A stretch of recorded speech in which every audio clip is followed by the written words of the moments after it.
How much time do you dedicate to flexibility? It looks pretty good. That's why he's saying that. Your shoulders, your T-spine, your hips, you got 3s on shoulder mobility, 3s on leg raise. Now, let me ask you something. If you have that kind of God-given mobility or acquired mobility, why isn't the rest of your screen that impressive? Is it a flexibility problem or a stability problem? First of all, there's not a problem up here. But what I'm saying is, the way you look to me, you've got far more mobility than you can express in functional patterns. Here's your mobility. As long as you're laying on your back or as long as you're standing unloaded, you can show me huge amounts of flexibility. But we ask you to deep squat, hurdle, step, lunge. We ask you to plank, push up, rotary.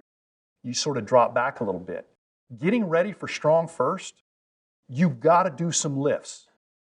But your main work, I'd be doing a lot of carries. Dan, John, and I talked about it last year. With you, I'd probably start with a 16K, and I'd just start walking. And when you can't hold it with integrity, you bring it to here and just keep on walking. And when you can't hold it here, you take it there, keep on walking, then you switch arms.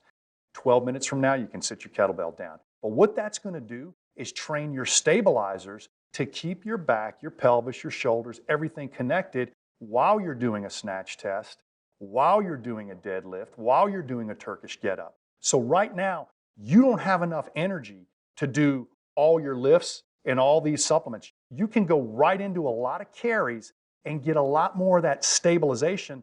That right there with just carries will probably pick your movement screen up a couple of points. And what I'm telling you is a lot of the moves you're doing in strong first, if you go into them with just a little bit of tightness or poor stability, your work capacity goes through the roof, but your work, you're going to get smoked way before you accomplish something. One of the counterintuitive things people don't do is they don't do enough carries. Most people don't do enough swings either. And don't just do swings. Do swings like Pavel standing behind you, and you won't be doing as many swings, but the ones you will be doing will have a lot of integrity. But right there, that is a ripe movement screen just to do a bunch of farmer's carries.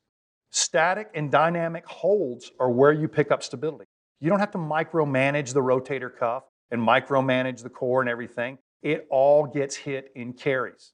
If I set you up with 75% of your body weight split into each hand, and you can't carry that for a minute and a half, that is your problem, and we might find that.